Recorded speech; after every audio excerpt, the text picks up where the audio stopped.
Patay naman ang maglolo sa Palawan matapos mabagsakan ng puno ang kanilang bahay. May mga sinagip ding mangisda.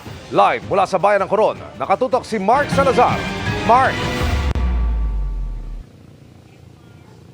Emil, ngayong araw lang gumanda yung panahon dito. Well, nasa northern part ako ng Palawan sa isla ng Coron at today lang daw umayos ang lagay ng panahon, pero sa mga nakalipas na araw at gabi ay walang patidro ang buhos ng ulan na dala ng habagat. Kaya sa iba't ibang parte ng Palawan ay nagtala ng mga salanta na epekto ng habagat.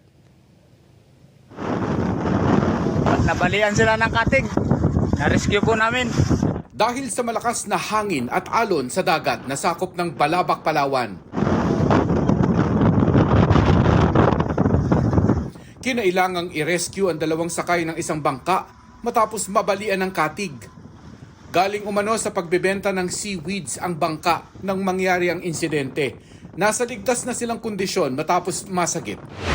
Sa Rizal, Palawan naman, patay ang 64 na taong gulang na lolo at 6 na taong gulang niyang apo matapos mabagsakan ng puno ng niyog ang kanilang bahay. 3 miyembro ng kanilang pamilya ang kritikal ang kondisyon dahil sa insidente.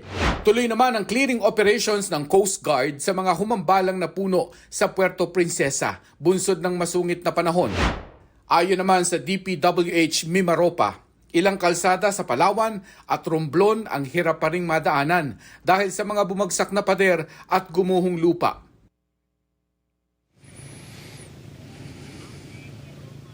Pero syempre, Emil, ay may agam-agam pa rin ng mga taga-Palawan dahil nandiyan pa naman yung bagyong Helen at inaabangan pa nila kung ano ang magiging epekto nito sa habagat, kung ito ba'y malakas na habagat o mahinang habagat. Hanggat hindi raw nakakaalis yung bagyong Helen ay sila patuloy na nakaalerto dito. Live mula dito sa Coron, Palawan para sa GMA Integrated News, Mark Salazar, nakatutok 24 oras. Maraming salamat, Mark Salazar.